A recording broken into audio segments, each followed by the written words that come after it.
Get ready to dive into Buffalo's vibrant music scene because we're stepping inside the fabulous Flamingo Lounge for another season of local music magic.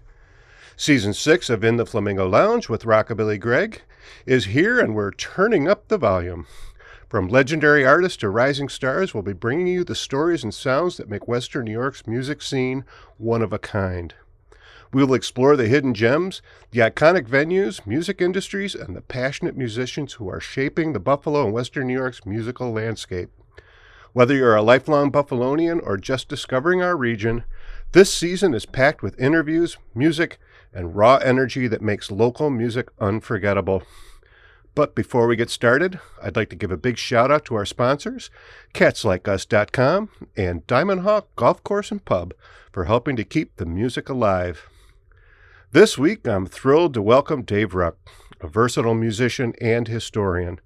His work has been showcased on American public media, in Emmy-winning documentaries, and on stages across North America and the UK. Dave is also a dedicated educator, sharing his passion for traditional music in elementary school classrooms across the Northeast. Dave is a former public scholar for the New York Council for the Humanities, now the Humanities New York, writer for the Huffington Post, and a member of the Canal Society of New York State and the New York Folklore Society. Beyond his professional pursuits, Dave enjoys playing music around town. In recent years, he's been touring extensively with his band Organ Fairchild, bringing his unique sound to audiences across the eastern half of the United States.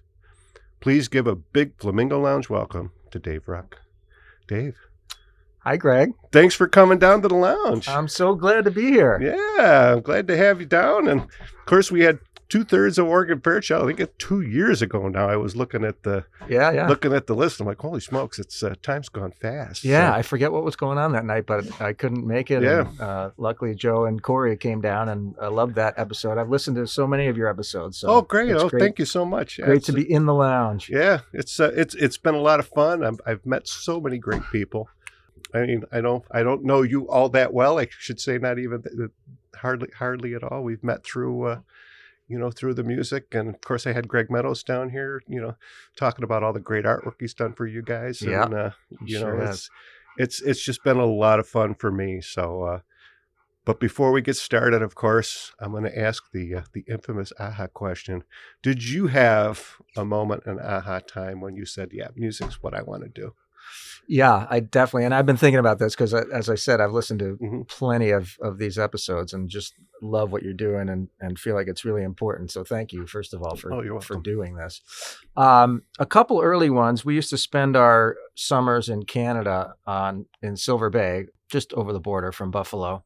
And every year there were these older guys, say 3, 4, 5 years older than me, who used to play guitars and sing around the bonfires at night on the beach. Right. And so as a little, like a 10, 11, 12-year-old, I just used to think, boy, that would just, if I could ever do something like that, that would be the coolest thing, Mhm. So that's kind of the first memory I have when I think about kind of being inspired by the idea of making music. And then I did teach myself a few chords, and a friend taught me some guitar chords when I was 15. And once I realized that I could sit on my own, whether it was at a bonfire or just, in my backyard, and play 3 or 4 chords, and all of a sudden some songs were coming out. Right. I think I was hooked from that moment. But if we're talking about when I decided to do music for a career, I never know if that's really the question or if it's just, it's just, kind of what inspires you to keep going with music. And I did have a big aha moment in terms of making this my life's work. And that was in 1992. I had been working in a white collar job for about 6 years after college. I was in marketing, 4 years in Buffalo, and then 2 years in Washington, D.C. And I just hated it. mm-hmm. I hated it. I just always felt like a square peg in a round hole. I used to look around and just assume everybody else there was perfectly happy, and like, what was my problem? I just never felt like I fit in. And so I ended up kind of at a crisis point. I was 27 years old, and I just knew that I had to quit. And I didn't know what I was going to do, but I just knew this was not what I wanted to do for the next 30 years. Remember talking to my parents about it, and my dad was, they were of that generation where, well, you don't quit a job until you have another one. Oh, yeah. And I couldn't do it anymore, and I quit. And I went to India to visit a friend of mine who I had gone to college with here in Ohio in the U.S. But he was from India. He had moved back there after college and wasn't sure if I'd ever get to see him again. So I thought, well, this is my chance. Right. So in setting that up, so I quit the job and I'm about to head over there for 3 weeks to spend with him and his family. And we were going to travel around India. He said, bring your guitar. Mm-hmm. I said, oh man, I don't know. I haven't been playing that much. No, bring your guitar. I said, well, it's going to be a hassle to bring it all the way. It was like 3 flights to get there. Right. Just bring your guitar. So I was like, okay, I'll bring it. So I brought my guitar. He and I used to sing and play together in college a lot. Okay.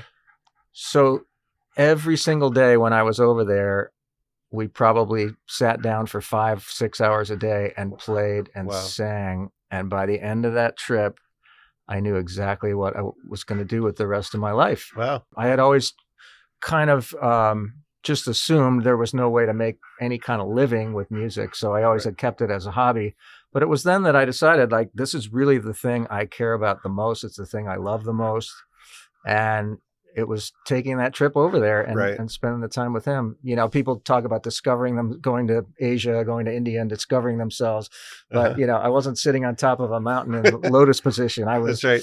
I was playing Simon and Garfunkel tunes and Eric Clapton and stuff like that with my friend. And so at that moment I decided, well, I'm going to find a way to make music work for me as a living. And so I came back and I moved back home from DC, where I'd been living for 2 years, back to Buffalo, where I knew it was more affordable. Mm-hmm. And I knew a lot of musicians here already. And that was the start of me doing music full time. Right. I made $12,000 that first year. Wow. Which was quite a pay cut from what I had been doing. But I'll tell you, it was the best $12,000 I ever made. And it got a little better every year, Yeah. What did you start out doing? Were you in a band or? So I knew a bunch of musicians here. I immediately fell into 3 or 4 different bands and was probably playing out 3-4 nights a week. But my main kind of bread and butter during the day was giving lessons. Mm-hmm. I had a friend who had a little computer business, make up a flyer for me that I hung all around town with the little pull tabs, for guitar and mandolin lessons. And I got to the point where I had about 35 students a week coming to my house for lessons. And so that was kind of like a steady, not great, but a steady amount of money coming in during the day and then supplementing with playing out at night. Right. And I did that for quite a while. Now, was folk music always something that was kind of like really in your wheelhouse and something that you gravitated towards, or? I guess in and out, really. If we consider something like Neil Young's acoustic stuff, folk music, that was a very early thing for me. And all the stuff that was on the radio in the 70s, America, Simon and Garfunkel, that kind of stuff. Right. Always loved that. But I was also a Jimi Hendrix and Led Zeppelin and AC/DC guy, and Kiss. If we're going back to middle school, I was a card-carrying member of the Kiss Army. Oh, there you go. But folk music was always there for sure. And then it wasn't really until I met Jerry Raven and joined the Hill Brothers, which is a group I heard Judd Sunshine talking about on your show just a couple weeks ago. That I really dove deep into folk and traditional music, and that was 30 years ago. Right. Wow. 30 years ago seems like so, but it's like, wow. I know. I know it. It's like you go back 50 years. Showing my age, but it's like you go back 50 years. It's like, man, that was a long time ago. And then that was 50 years from that time was like less, like Pearl Harbor and that kind of stuff that we are away now. It blows my mind. I try not to think too hard about that stuff. Like, holy crow! But the stuff that we've been through. So now you mentioned the Hill Brothers. So was that like, while you were doing the lessons, and that was like going into the schools and stuff? So is that how you kind of got your start doing the educational type of? It is, stuff? Yeah. So 1992, I had moved back to Buffalo and started doing music full time. By early 1995, I had contracted a pretty bad case of tennis elbow in both arms. Just from, long nights of banging out music in the bars. I was playing not only electric music back then, but I was playing a lot of bluegrass. But bluegrass in kind of bar atmospheres often with a drummer and a bass player even. Okay. So I don't know if you've played much bluegrass music. It's fairly physically, Yeah. there's a lot of physicality to it. And, the guys who are really, really good at it, a couple of them even study sort of sports science and sports psychology because the tempos are really rapid. Right. Yeah. And you're trying to project volume out of an instrument that some of those instruments, especially, were not really designed to be heard over a banjo, let's say. Right. So I found myself, from trying to play too loud, too hard, too fast, without the proper technique, I ended up kind of damaging both arms, and that's still with me to this day, actually. And I've found some ways to kind of work with it and around it. But the long and short of that is, around 1995, that started to happen to me. And at the same moment, I got a call from Judd Sunshine that he was doing this thing in the schools called the Hill Brothers. There's a trio with Jerry Raven, and they had just lost their third member. And did I want to come and do an audition, basically? Right. And I thought, well, sure, but what does this look like? What is performing in schools? And it's like, well, yeah, the gigs are at 8:30 a.m., not 8:30 or 10:30 p.m.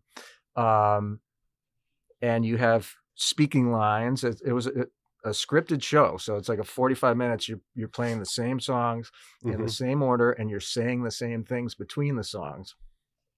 The whole thing just felt so foreign to me, but I was intrigued. Yeah. And it was also a way to continue to earn some money playing music without having to play 4-hour long gigs and continue to damage my arm situation. So these tend to be 40-45 minutes long, these school shows. So I went and I learned the show. They were doing one show at the time, which was what we called the Wash Tub Show. It was a show on kind of the roots of American folk music. And I just, from the very first performance we did in a brightly lit Catholic school gymatorium in Cheektowaga, I just fell in love with it. I just, again, I had been playing out in bars where we'd start maybe at 11:30 and play till 3 a.m. Broadway Joe's being one of those places. So to be in an environment with kids in the morning time, and nobody's been drinking, obviously, and to see them light up so immediately, and then to watch them react to these speaking lines, I fell in love with the whole thing. And it was just perfect timing for me. So I could, as soon as I saw that this is something I really enjoy and it felt valuable, I just started to put all my energy into doing more of that, booking more of that. I took on a lot of the booking myself from that point. Cause I just, again, it was very good money for, in terms of being a working musician, and the hours were great. I was starting to have my own kids. 1998, my first son was born. So it just kind of it just fell in my lap at the perfect time, and I really decided I wanted to do more of it. So now, where did you do? Was that just Western New York based, or did you get outside of Western New York? Or when I joined them, it was all Western New York. It was all done under the auspices of Young Audiences of Western New York, which is an organization that's still around today. Yep. Once we started to meet other performers, Young Audiences would have a showcase once a year where all the school performers would come together, and all the people who made the decisions in the schools in terms of who they wanted to bring in would all come, and they'd watch 12 minutes of each group do a little dog and pony show, so they could decide who they wanted to book for the year. So we started bumping into these performers from Connecticut and performers from the Capital Region, Eastern New York, and that all started to get my wheels turning. So there are people who make a career out of doing this, even traveling. And so at that point, I started we branched out slowly. We started to market to Rochester. And then we joined Young Audiences of Rochester. Then we started to send some stuff to Syracuse, and we kind of just continued to expand the geography, because we all were having a lot of fun doing it, and it was working. It was and it was keeping us busy Mhm. and productive and happy. And so we got to the point where we were doing 300 shows in a year, Wow. primarily New York State, but also into Pennsylvania and Ohio. Just Mhm. kind of if you drew a 5 or 6 hour radius around Buffalo, except for Canada, because Right. we always had a hard time. We tried. Yeah. It's like, geez, like, Ontario's right there, but Right. we can't. There's just too many hassles with getting over Yeah. the border as a working musician. Mhm.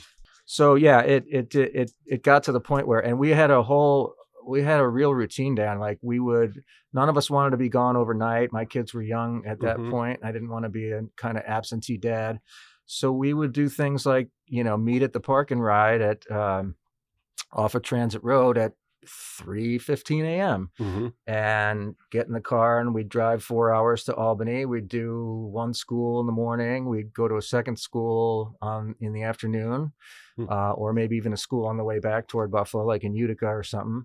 And we'd be back at the park and ride at 5, 6 p.m. Wow. and home for dinner, or at least home to help with homework with my kids. Right. But then we might get up the next day and do that same thing again.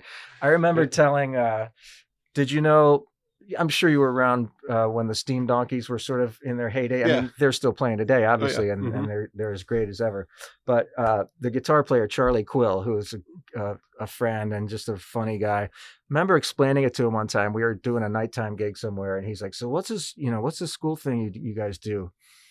So I was explaining that stuff, the logistics of like Mhm. meeting in the morning and stuff. And he's just looking at me cross-eyed, and he says like, so you mean there might not even be beer in the van? I was like, there's never once been beer in the van. Wow. It was just like this whole sort of 9 to 5 musician mentality. And boy, we had so much fun with it, and we expanded our offerings once we got to know what schools were interested in, as opposed to what we were interested in doing. And it just went from there. Yeah. Right. So that was Now, were you like big competition with like Glenn Colton and what he was doing, or? Glenn stayed much more local and regional. Mhm. He would only travel an hour or two at the most, I think. Right. And yeah, I mean, definitely we were being hired by the same people Mhm. for the same functions. He really had it dialed in terms of his whole approach was, I would say, a little more motivational, where ours was more educational / entertaining. Right. He was a real, he's out there, he's getting the kids doing a conga line, so I think, I mean, stylistically we were a little different, but certainly he was, and he was busier than we were locally. I mean, every school in this area wanted Glenn Colton. Yeah.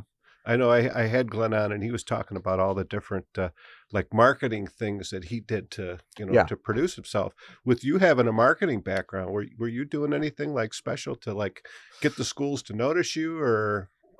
Yeah, definitely. And it was trial by fire and sort of learning as we went. The first mistake I think I made was, let's design a fancy brochure that's going to cost us a lot of money, and we're going to mail it to, say, 300 schools, right? And so we did that, and the band had never done anything like that before, because they always relied on young audiences to market them. Okay. So this was our first sort of foray into like, we're going to put ourselves out there. So I remember literally sitting by the phone. This was before email. The day after that mailing went out, just expecting it was going to be ringing off the hook. Right. So 300 brochures went out. Cost us plenty of money, and not a single phone call that day, and maybe one the next day. And I'm not even sure if it led to a booking. It might have led to one small booking, and then that was it. And so it's like, oh geez, yeah, this mailing doesn't work. I don't know what we're going to do now. Right. So then I got the idea, well, let's do postcards that are a lot more inexpensive to produce, and we can send even more of them. And so we started sending postcards. And what I ended up learning over the course of a couple of years of doing that was that it takes repeated touch points. Yes. Right. Yeah. And so we'd get to the point where 4 or 5 postcards later to the same person over the span of, let's say, 18 months or 2 years, they would call and say, hey, yeah, I think I've heard of you guys, Right. you know, and I would think to myself, well, you've heard of us because we've been mailing you stuff. Exactly. Why didn't you respond the first time, you know? But it's just not how it works. Right. Nope. So that was a real lesson, is like being persistent without being obnoxious. Right. Because you're always going to be hitting people, a subset of that larger group that you're reaching out to. You're always going to be hitting some small subset of them that's ready for your message at that time. Right. The rest, if they don't respond, it doesn't mean they're never going to be interested. It just means whatever, they're busy today. That's or right. they got to deal with some angry parent that just came in their office, or who knows what. Yeah. So yeah, and for a long time it was postcard mailings, and that really that kept us working a lot. And then it all moved over to email. You know, I'd say probably 20 years ago. From 20 years for the last 20 years, it's all been done through email. All my bookings for schoolwork. Yeah. Well, that's my gig. That's what I do, is mail postcards, and in you know, in the printing business. Direct mail. Yeah. And it works. Yeah, sure does. People are like, wow, we didn't think it would work. I'm like, well, people are a little emailed out, I think, these days too. For sure. After COVID, you know, For it's just because everyone was emailing, and it was hard to get a hold of people if you were doing B2B stuff, you know, because everyone was working from home. So we couldn't find, no one would give us anyone's home addresses. So it's like, how do you reach anybody? Right. Yeah. So, and I love to talk to everybody about how they're doing marketing and how it's changed. And, you know, back in the day, if you're a local band, you'd print a poster, you'd slap it on every telephone pole, you know, within the vicinity of the venue, and, you know, get people to come and hand out your little handbills, and, you know, and now that stuff can still work once in a while as well. Yeah.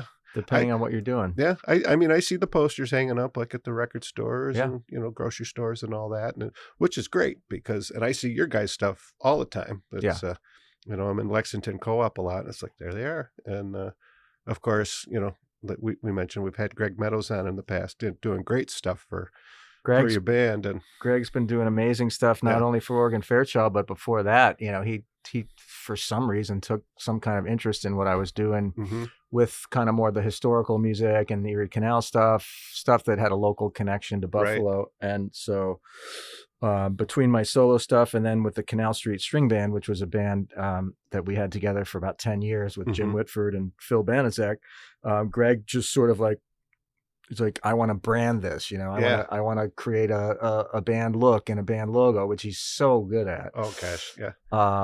One of the best. And boy, I've just been so fortunate. And then he'd come and take great pictures at the gig, and we could use those, you know, it's like, he's just an amazing guy. Yeah, it's really, I'm kind of glad you mentioned the Canal stuff and that. So how did you segue from the Hill Brothers into, you know, doing that? Because that kind of era of music is interesting. And I know there's a couple folks now around doing the same thing too.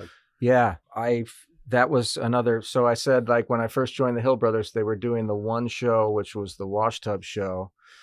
Or I think I probably have that reversed. They were doing one show, and it was a show on New York State history. So music from New York State's history. And then there was always talk of this Wash Tub Show, and we should get that back together. So that was the second show we put together, was the Americana music show. But so from joining the Hill Brothers and learning this, it was called the Across New York State Show. So we do some Erie Canal music, we do a song from the Catskills, do a song from the Adirondacks, from New York City.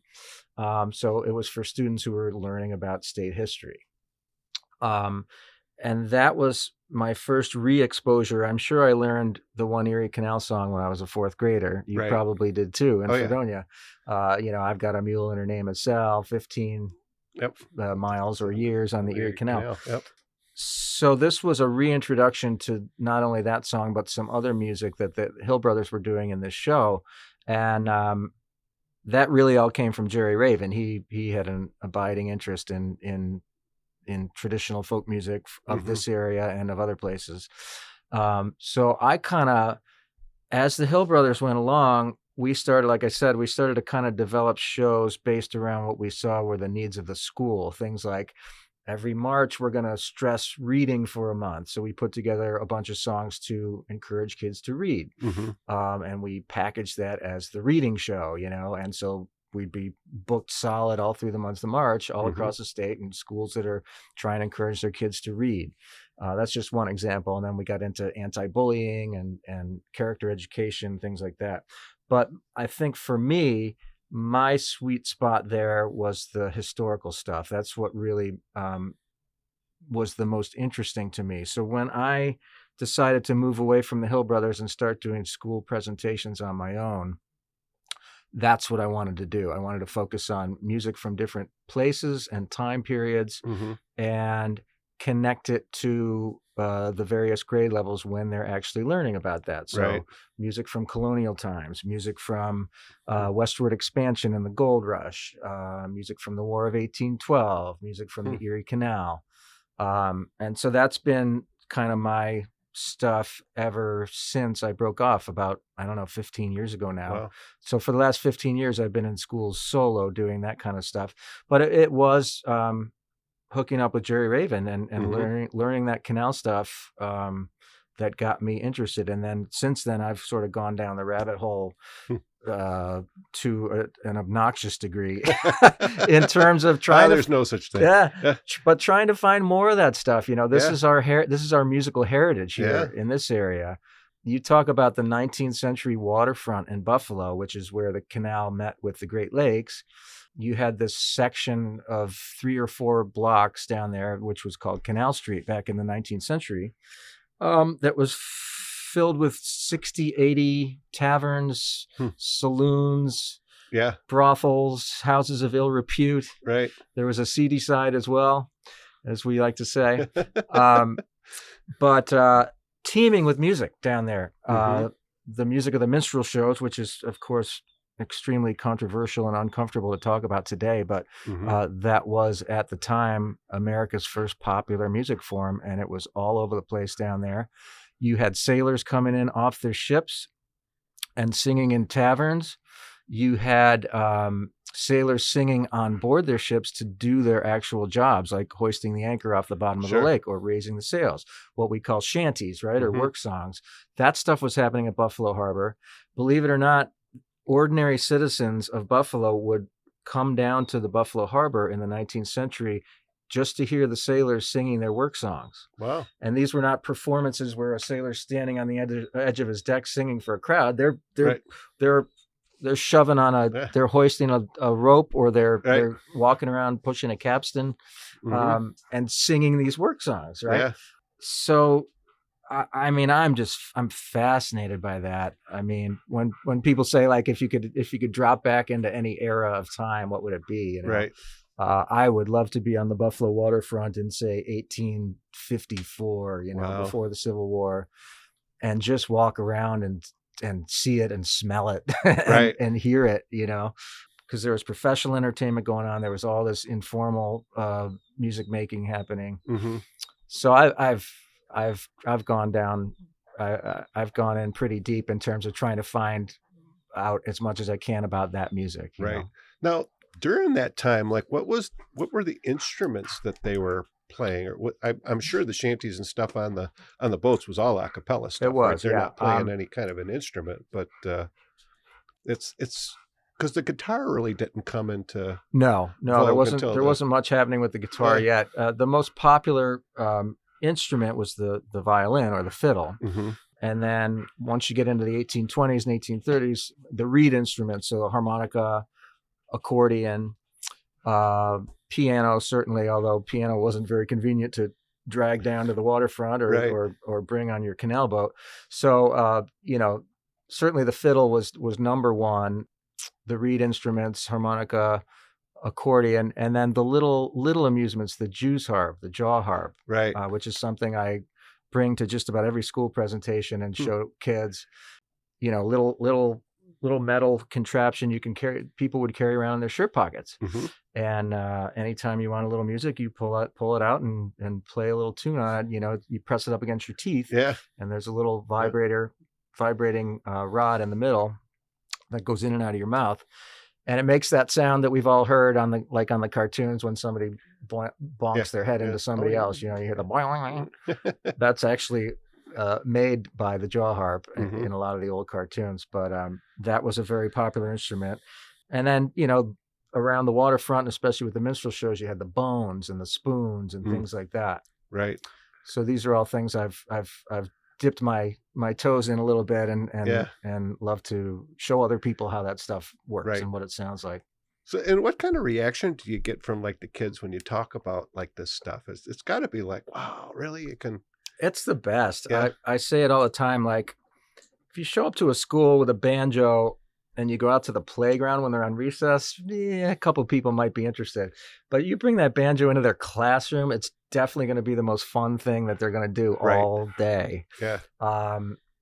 And so to be able to bring this stuff into schools and during their school day and kind of augment what they're learning by bringing some of the stories and the music to life in front of them, and most importantly, to get them involved. That's something I learned real early with the Hill Brothers. You can't just perform for an audience of kids for 45 minutes and expect them to pay attention. Right. You need to involve them throughout the presentation in some way, whether it's inviting them to sing something back to you or move your body this way or come up and volunteer to try the bones. Right. So the reaction is, I mean, I say it all the time, and I really believe it. I mean, it's like, I have the best job in the world. You know, it's not that there aren't, you know, I mean, there's plenty of travel. There's plenty of hot school, you know, gymnasiums in June. Sure. Yeah. It's not like it's all sugar and roses, but the actual work of performing with kids and getting them involved in this old music is like, I mean, I don't know. I don't know if there's a better job out there. Yeah. I can imagine how many aha moments some kid has had because of you, right? It's pretty cool. Yeah. It's pretty cool. And you'll even hear years later, like, you know, I'll be at a school that I haven't been at in 3 years, and some giant 7th grader will come up to me and be like, "Weren't you here when I was in 4th grade?" Yeah. And it's like, I'm not sure. I might have been. Yeah. Remember you sang the song about whatever, you know, it's like, yes, I did do that. Yeah. I mean, it's cool. Yeah. That's gotta be a feeling that, you know, you're hitting them, you're touching them. And the one that I love the most is, because the teachers have the hard job. They're with these kids every day of the year. You know, I get to come in, be the special guest for 45 minutes or maybe a half a day and then leave. Right. So the things that are always the most meaningful for me are when the teachers will say, you know, you wouldn't have noticed this, but that kid Robbie in the back of the room who was actively participating the whole time, that's the first time he's gotten involved in anything all year. Wow. We can't get him to respond to, you know, any of the homework. We can't get him to listen in class or pay attention. And all of a sudden, Robbie and the teachers are, you know, they're at the edge of tears. Like, I didn't know Robbie had this in him to be this interested. Yeah.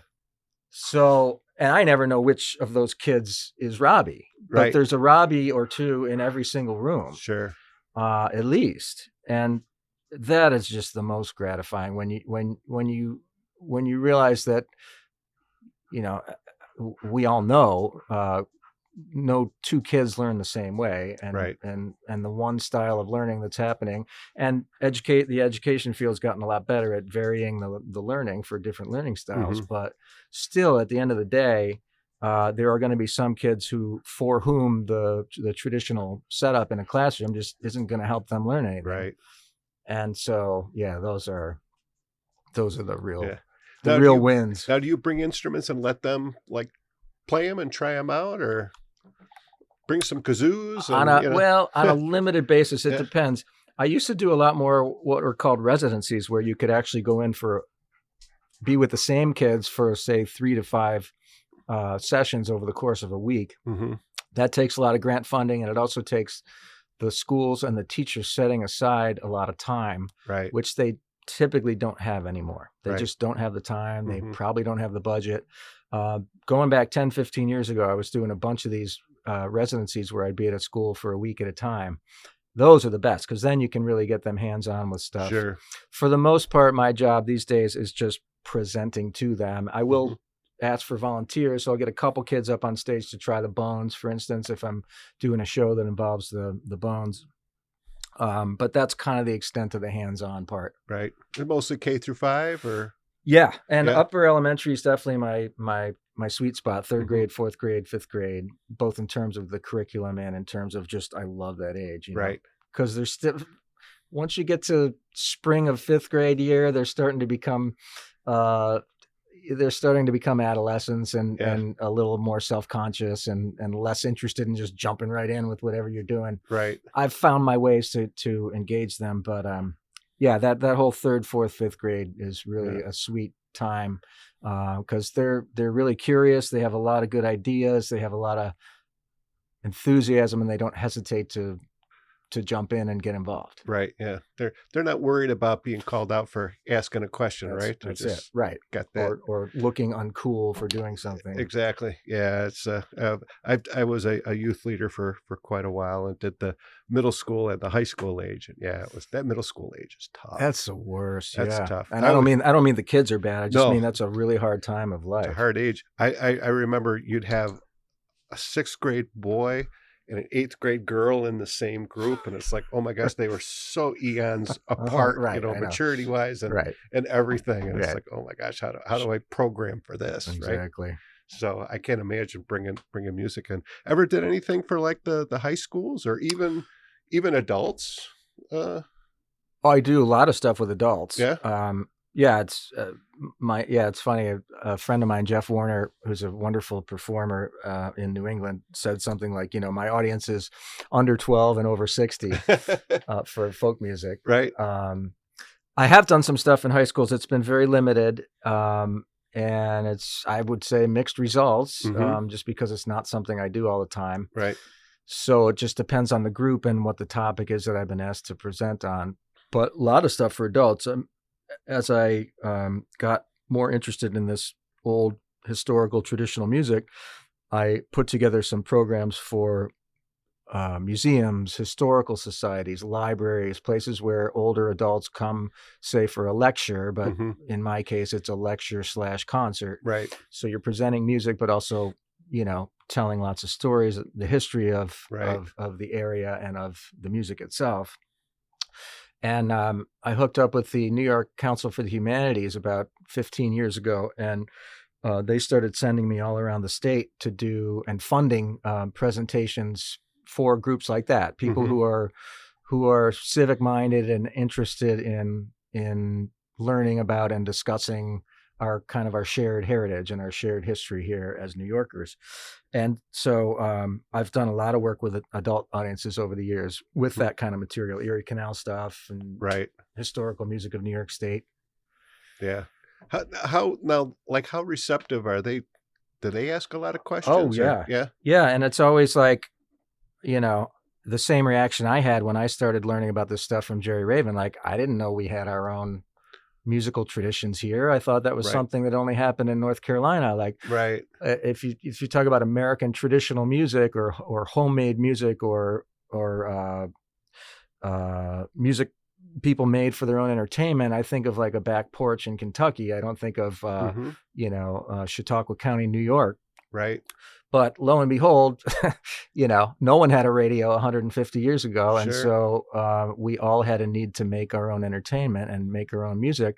And it's not like everyone was musical, but I think the average person, the average community had a number of different families and a number of different people who made music for their own entertainment, not as a performance, but as something that you did to occupy the time at your job or to. I met a wonderful woman in the Adirondacks named Hermina Pinkham and spent years interviewing her and playing music with her. She grew up in a family that had been in that area since the 1790s and Wow. inherited music the old way in her family from Sure. a father who played the fiddle and an uncle who played the banjo, and her grandmother played the piano for the square dances, and her grandfather played the fiddle. And so, she never learned a note of music from anybody. But she said when she was 4 or 5, they brought home a little banjo ukulele for her because Sure. they could see how interested she was in music, and she just immediately could pick out a few songs. I said, well, how did you know how to pick out a few songs? And she said, I'd just been watching their fingers. I just knew where to put them. Right. Crazy. Yeah. Yeah. And little kids they're so fixated on stuff like that. I see my little granddaughter, and she's just so Soak it all curious. up. Yeah. Just soaking it up. But Yeah. yeah, and I see some of the, I had the Almost Shameless, the Panfils on, and I asked them for their aha moment. They're like, "Come on, Greg, we grew up with, Mark and our Uncle Chris. We Right. had no choice but to pick it up." But I'm Absolutely. like, And what a great way to grow up. oh, I know. It's like how wonderful is that to just have the music around, and Yeah. here you will learn an instrument. You will, Absolutely. I just didn't have that. No, me neither. Wish I did. Although my mother told me a story that my grandfather was a very accomplished pianist at one point in his life. He had always told me stories about how he was a semi-pro baseball player, and was almost drafted by Babe Ruth and Lou Gehrig when they were out barnstorming, and we heard those stories multiple times, but I never heard him talk about playing a piano. And my mom's like, "Oh yeah, don't you remember there was a piano in that front room?" And I said, "I don't remember that at all." Because Wow. I asked her one time, I said, "I'm so interested in music. We have artists in the family, and that was kind of my background." They said, "Where's this music come from?" I'm like, "Well, from Grandpa." And I'm like, "Well, why aren't you guys telling me this?" So Yeah. so that's why I like telling these stories, because it's like I want everyone to know them, and For sure. there's so much around here, and no one knows about like all the great American songbook people that were here in the 20s and 30s, sure. Harold Arlen, Jack Yellen, and Yep. Ray Henderson, and all those guys, and Chauncey Olcott. You talk about, Yep. doing Irish songs that everyone thinks are traditional Irish songs, but no, they're not. They're Buffalo songs. Yep. There sure is. And it's crazy stuff. But I'm going to kind of jump a little bit now from that to more of the recent stuff you're doing with Organ Fairchild and doing the Music of the Dead. And so how did Organ Fairchild get started? I mean, who was? Well, the two band members along with me, so Joe Bellotti, who plays organ and keys and plays bass with his left hand on the keyboards, and Corey Kurtzy, drummer. The three of us played in our first band together in 1983, which was called Wild Nights with a K. It was a high school band in Williamsville that played Genesis and the Grateful Dead and the Band and the Allman Brothers, stuff like that. So the band started in 1982, I want to say. I joined in 83, and Joe and Corey were already members. So the three of us played our first music together in 1983 as part of this bigger group. And we've known each other ever since. Wild Nights played all through the 80s and part of the 90s. We all obviously have gone on and done lots of different musical projects separate from each other, but always kept in touch, and always, we'd find ourselves every once in a while maybe on the same gig together, and it was always so much fun. So in 2019, we found ourselves on stage together supporting a friend of ours named Dave Teal, who's a guitar player and composer. And Dave and the bass player went to take a break, or maybe I don't know what was happening. I think we were either sound checking or maybe it was the end of a set. But the three of us were left on stage, Corey, Joe, and myself. And we just started farting around with something. couldn't even tell you what it was.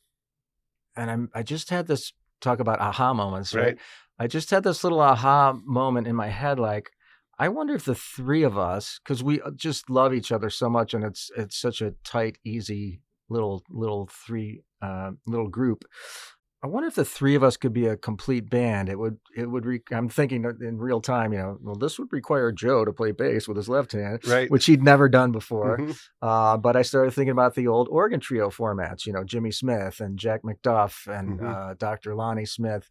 It's an old jazz format where the organ player plays the bass with the left hand and the organ with the right hand. And so typically an organ trio would be guitar, organ, and drums, or sometimes organ, sax, and drums in a jazz combo. So this was organ, guitar, and drums, and whatever it was we played that day, it was fun. It felt easy and free, and like it could go different places. And so I reached out to them within a week or two of that happening, because I'd been thinking about it. So like, what would you guys think about trying something like this? And I think they were both kind of like, sure, like, Yeah. I don't know if anybody was inspired the way I was by the idea. But we got together, and sure enough, the very first time we tried it, and again, Joe had never done like the two rolls thing, where it's really like you're trying to operate your left hand completely independently of your right. Wow.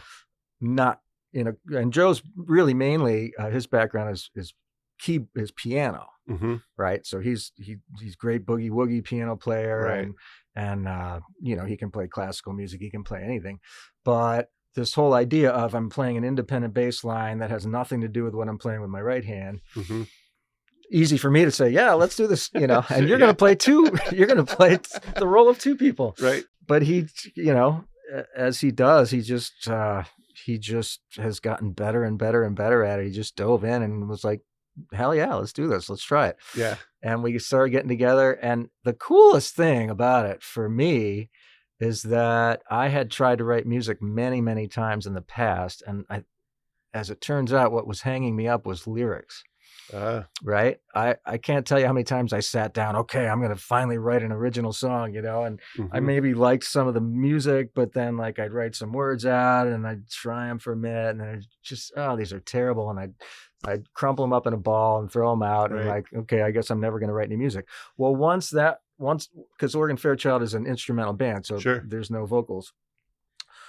Once that was taken off the table, the need for words was taken off the table. All of a sudden, this was like a revelation for me. Music just started pouring out of me, like original music. But I was, 2019, I was 55 years old, 54, 55 years old.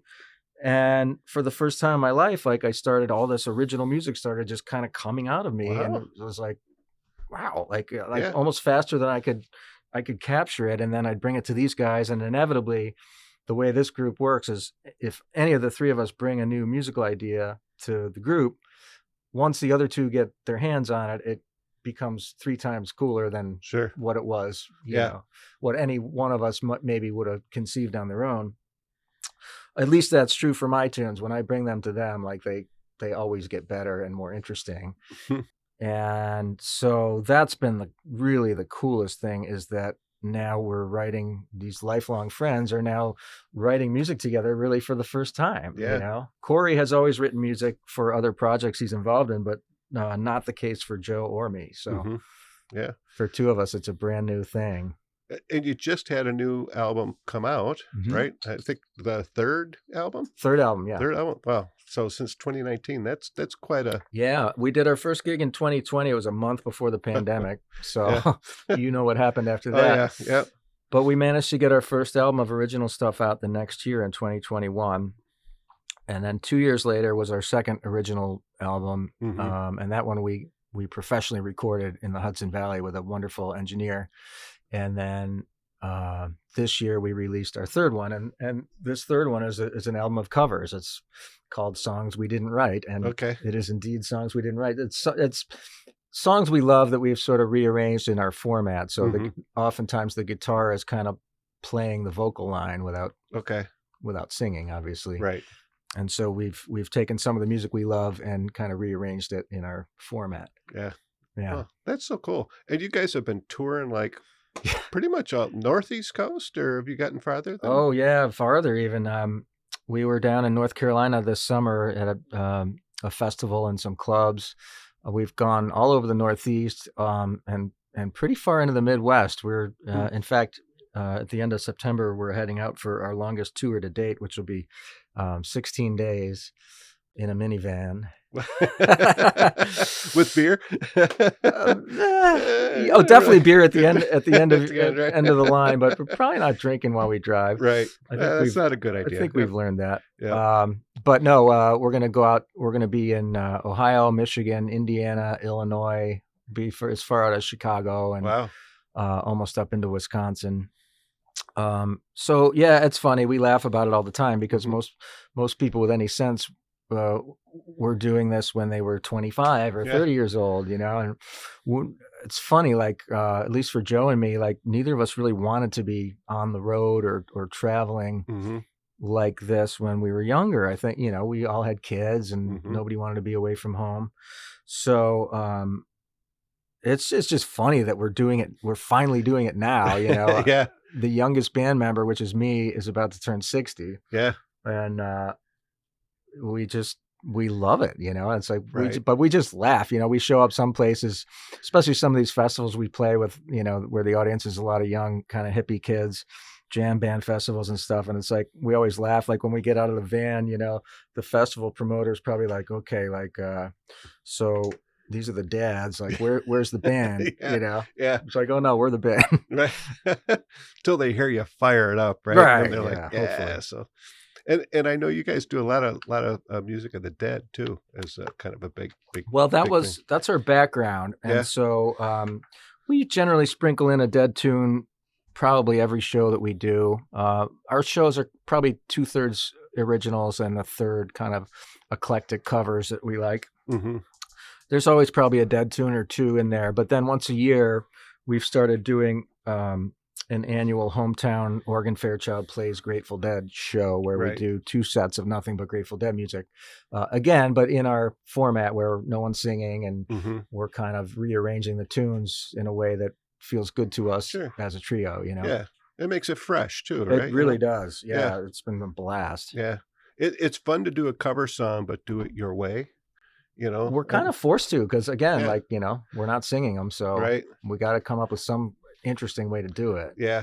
It's like, and it's like, I've always said, with my duo, it's like, yeah, we're not Simon and Garfunkel, so we're not going to try to be Simon and Garfunkel. No, right. So Yeah. we got to be, same thing. Even though we're singing the vocals, it's like, yeah, we've got to figure out Yeah. our own. Let's find a new, We say fun. we put our old friend spin on it, right? Yeah. We, That's cool. pull out the capo usually, pull it down a little bit, because we're getting older, and that's Zoe. She's been commenting Zoe. here off and on during the show as always. So what are you still doing the kid shows and everything? Oh, yeah. Right now is Yep. that's your full-time gig? So another piece of the school performing is actually from my basement, where I have a webcam and a cool. laptop and lighting set up. And I will have 5 or 6 schools from all across the state, all tuned into one event Right. at a specific time on a specific day. And we have a grand old time. And it's a great way for me to not be driving every day. Sure. I do plenty of driving. I probably drive 35 or 40,000 miles a year Wow. visiting schools and other places. But yeah, so there's also a live stream component to that now. Right. Now, how do you go about it? 2-part question: booking for both the school stuff and for Organ Fairchild. Like, how did you get gigs like in all these different states? I mean, Well, for Organ Fairchild, it's been a real learning process for me, because I've been booking myself for 30 some years, but not in the kind of places that Organ Fairchild is now playing. right. So this has been kind of a reintroduction to dealing with clubs, Mm-hmm. which I did plenty of when I was a kid. Playing Nietzsche's and Broadway Joe's Sure. and places like that. But dealing with clubs and festivals, especially in far-flung locations, it's all outreach, and it's all kind of learning as you go. Right. And at the end of the day, it's got to be something that's beneficial for both parties. Sure. You can't just demand a certain rate if you've never played in that town before and Mhm. they've never heard of you. By the same token, you can't just bend over backwards and come in and pay them, Sure. $300 for production, and then we'll see if you make any money at the end of the night. Like, that's not going to work for us either. Right. So, it's just finding the happy medium, and trying to grow an audience from there. Right. But this is all new for me, because again, like I've been sort of booking myself in schools and other kind of grant funded work for 30 years. And that's kind of what I know real well. And so this sort of more loose arrangements with festivals and clubs is I'm kind of learning as I go. right. As far as the school stuff, it's all booked through email. Mhm. And at this point I have a database of over 10,000 school contacts that I've Right. either worked with or Mhm. for, or have reached out to me. So that's all easy for me, because I've done it for Sure. so long. Yeah. Now with the Organ Fairchild, I'm assuming you got like a digital press kit that you send along, and Yep, we have what's called an EPK, an electronic press kit, both as a kind of clickable PDF and also as a web page for people who want to watch videos and stuff like that. And yeah, I mean but a lot of the same concepts apply. You need to gather as much what you would call social proof as you can. So other people saying nice things about you, whether it's clubs you've played, festivals you've played, magazines that have reviewed your albums. Sure. You have to take those best quotes and show them to people, because it's more powerful than you yourself telling someone, hey, we're really great. Right. Well, okay, great. But that looks better if someone else has said it. So, a lot of that stuff, and just being able to show them where you've been, kind of marquee festivals you've played, numbers of audience sizes. We've played for some pretty big audiences at festivals. That stuff's all important. But at the end of the day, it's relationships, and it's a small, it's a tight knit business. Even these regional festivals that we're playing. We're going down to Florida actually in February to play a festival. But the festival promoters all talk to each other, and they all know the other bands that have been on the scene for a while. And so if you're the new guy, it's just developing relationships, not being a dick. I mean, exactly. Yeah. Well, Dave, we've gotten to the top of the hour, believe it or not. Amazing. It goes fast. I'm going to put you on the spot. Can we end the show up with one of Organ Fairchild's original tunes? And for sure. Leave people with some music. So I'll ask you to kind of on the spot, let me know which one, and we'll play that at the end of the show here. Okay. Well, I'm thinking of my friend Corey, our drummer. So let's play one of his. There's a song called Morning Coffee on the Leisure Suit album. Okay. Morning Coffee. You got it. So, well, Dave, I can't thank you enough for coming down here. It's been fascinating. I love learning about what everyone's doing. Everyone's doing some cool stuff.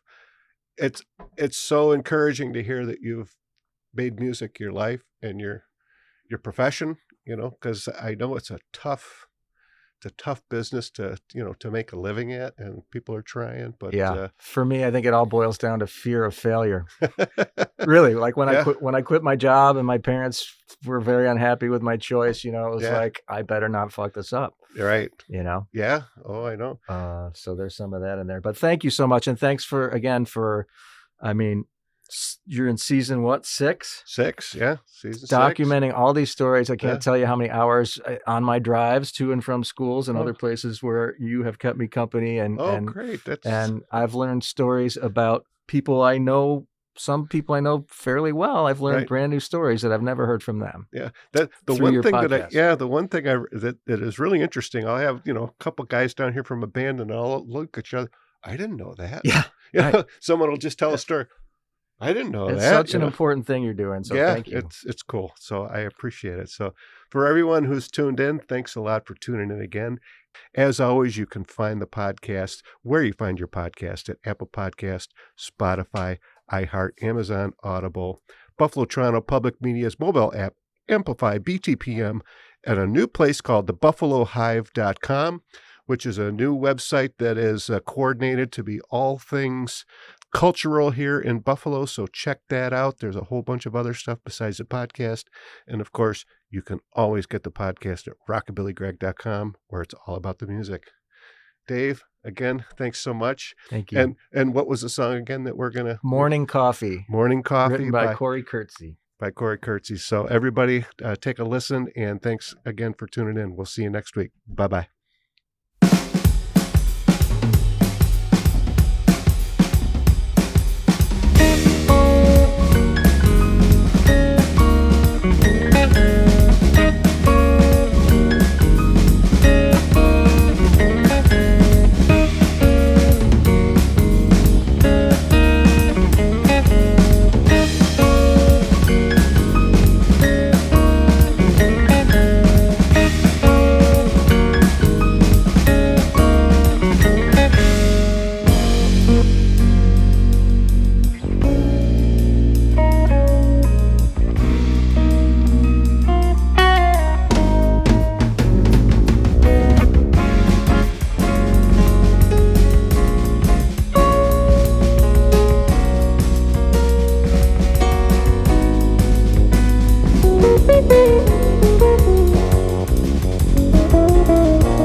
In the Flamingo Lounge is made possible in part by CatsLikeUs.com, your online store for authentic vintage clothing and accessories, and by Diamond Hawk Golf Course and Pub, Western New York's premier golf course, restaurant, and banquet facility.